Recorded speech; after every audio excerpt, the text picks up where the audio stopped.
It's William here, the Bangkok voice coach, and I am on the beautiful island of Koh Samet, which is 2 hours south of Bangkok to the province of Rayong, and then a short hop across on a ferry to this beautiful island, which is like going back in time. It is a picture postcard tropical island with white sand, rustic houses, and sitting outside watching the sun go down could not be more beautiful. It's also a great place to visit with friends and family, especially young children, because it's completely safe. The water is very, very shallow, and you can let the kids run around the beach without having to worry about them being safe. Now I'm going to look at Dimash singing this scene from The Fifth Element. I think I'm going to just jump right in because I do know this is from a sort of sci-fi futuristic movie, and I have watched the original, so I'm aware that is it fair to say, a kind of alien singing opera? And this alien in particular decides to sing some of Lucia di Lammermoor by Donizetti. Now, Lucia di Lammermoor, we'll talk about in a minute. Let's go.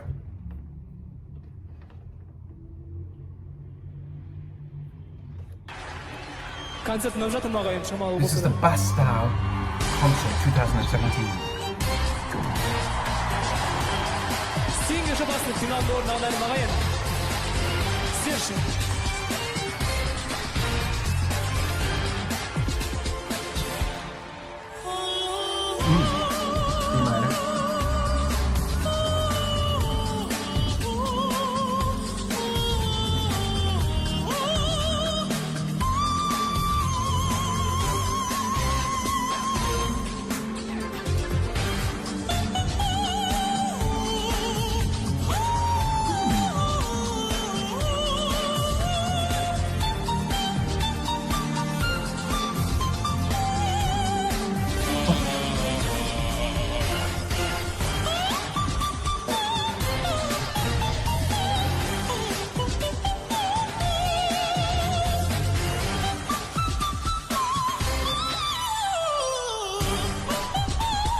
Magnificent. It's really interesting. Actually, the original movie starts with this excerpt of Lucia di Lammermoor by Donizetti, which is about a crazed bride who's been forced to marry a man called Arturo that she doesn't want to marry because she wants to marry Edgardo. It's set in a Scottish Highland castle, and it's very, very much a showcase for the soprano who has this mad scene. So isn't that interesting? It's a mad scene. But in the movie, it goes further into this section, which is what I feel like is sort of extemporized, which, you know, just sort of made up. And what I love about this is, of course, Dimash, the fact that he can sing it is insane. But what is wonderful is not only can he sing it, but he can phrase it as well. He can sing staccatos, and he can connect legatos, and then he can do dynamic control. He's not reaching for any of these notes. He's not finding any of it difficult. It is extraordinary that he has this facility to sing in this area of his voice. I don't really understand it. He can sing D6, F6, which is Queen of the Knights, F. He can go right down to the low B flat 2, and then slide back up right up into his higher range. He has a very interesting mouth position. It's quite open like this.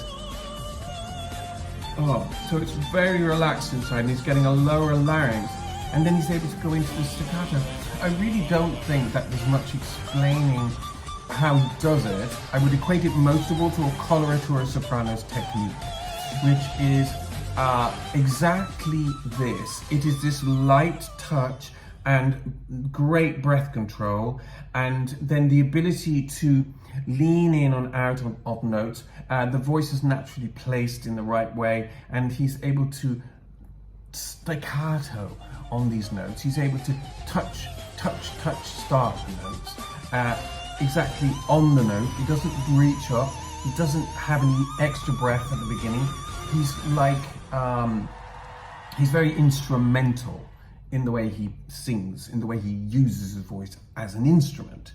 Now, the fact that he has this 4-octave range, and I know it's more than that, but I'm talking sort of 3.5, 4 octaves in this piece of music, is so extraordinary that we just have to accept it as a physiological phenomenon.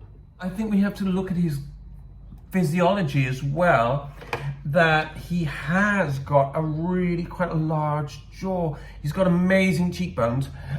He's got great space at the back, much more than normal. I think that his ability to open that space at the back is much more than normal. Even his teeth seem to allow for space around here and here.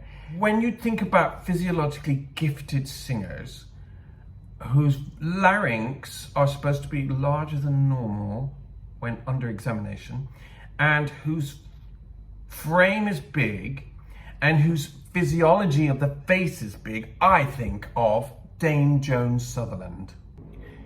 Dame Joan Sutherland had the same thing. She had the physiology that allowed her to get this supersonic range without any loss of quality of voice. And that she combined with a breathing technique that was so brilliantly flawless and so powerful that she was the lady who taught Luciano Pavarotti how to breathe. And this is what I feel when I'm looking at Dimash singing this, and it's making a bit of sense to me now. Dame Joan Sutherland's physiology, but he's a man, and he also has the chest voice, and not just a chest voice, a spectacularly beautiful tenor voice and baritone voice. And that is why it is impossible to compare Dimash with anybody else in the world, certainly in living memory of singers. He lives somewhere in this world which defies categorization. He's not an opera singer, but he can sing opera. He's not a pop singer, but he can sing pop. He's not a folk singer, but he can sing folk music from his home country like nobody else. He's not a classical crossover singer, but he can sing classical crossover like Ogni Pietra. That would literally make your hair stand on end if you had any hair. So this is why it's so difficult to compartmentalize him, to categorize what he does, because you actually can't. And in a strange way, it actually makes it more difficult for Dimash, because he has to be everything. And it's really hard in this world to be famous for such a broad spectrum of talent and ability and genre. So that's been quite a revelation for me, because I'm always trying to get my head around what it is that makes Dimash this extraordinary one-off phenomenon. It's William here in Thailand on the beautiful island of Koh Samet. Thank you very much for watching, and please do check some of my other videos about Dimash Kudaibergen, and let's continue this extraordinary journey together. See you soon. Bye.